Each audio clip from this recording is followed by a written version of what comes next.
तोंडातून काढ काढ.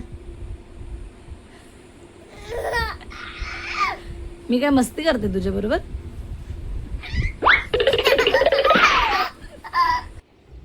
सध्या आमच्या घरात हे असं काही सुरू आहे. मैं चाहे ये करू, मैं चाहे वो करू, मेरी मर्जी.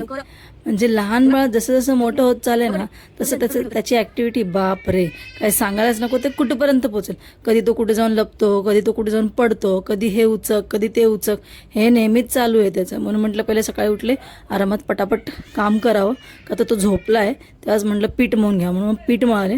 आता मला जायचं होतं खाली यायचं होतं, का तर नारळ पाणी आणायला जायचं होतं मला. तो पाणी प्यायला मागत नाही, तर नारळ पाणी घेण्यासाठी मी खाली निघाले.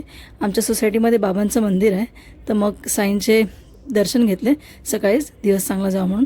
आणि पटकन जाऊन नारळ पाणी घेतलं. नारळ पाणी घेता घेता मला समोर दिसलं केळ. म्हटलं केळ पण घेऊन टाकू आता आहे तर मी जास्त करून त्याला इलायची केळच देते, का तर ते चांगले असतात. इथे घरी आल्यानंतर मी पहिले चहा घेतला आणि मग जी भांडी रचायची होती ती भांडे मांडून घेतली. मग मला आठवलं की अरे मी चिनूचा खाऊ बनवलाच नाही आहे. मग मी पटापट चिनूचा खाऊ बनवायला घेतला. आता इथे काय झालं माहिती का, कोणी बाथरूममध्ये गेलं ना तर याला त्याच्या मागे मागे जायचंच आहे आणि तिकडे जाऊन टपात त्या पाण्यात खेळत राहतो. तिथे ओला झाला म्हणून मग आईने त्यांना आंघोळ घालून घेतलं. आता याला कुठेतरी गुंतवायचं म्हणून त्याच्याबरोबर बडबड करत यायचं, नाही तर हे असं पचक करत राहत होतो. मग मी चपात्या बनवून घेतल्या माझ्या. आणि मग चपाती बनवता बनवता मला आठवलं की आईने त्याचे कपडे धुवून ठेवले होते, तर ते सुकवायचेत. तर त्याच्यात तेवढ्यात तो उठून गेला. आता तो उठला, मागून त्याचा आवाज आला, तर मग पटकन गेले, त्याला थोडंसं लाड प्रेम केलं, त्याला जवळ घेतलं. माझे बाबू आहे ना ते पिल्लू ग.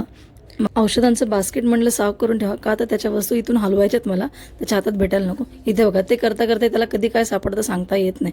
मग मला आठवलं माझं ड्रॉवर पण जरा साफ करायचं आहे, तर मी नाही त्या गोष्टी ठेवल्या. बघा मला कीपॅडचा मोबाईल भेटला है ना, आठवण मस्त. तर माझं ड्रॉवर क्लीन झाले. आता मी जेवून घेते, कारण तर भूक लागली. आईने मस्त कढी आणि भेंडी बनवली आहे. आम्ही दोघांनी मायलेकाने झाडांना मस्त असं पाणी घातलं, थंड थंड त्यांनाही आणि आम्हालाही.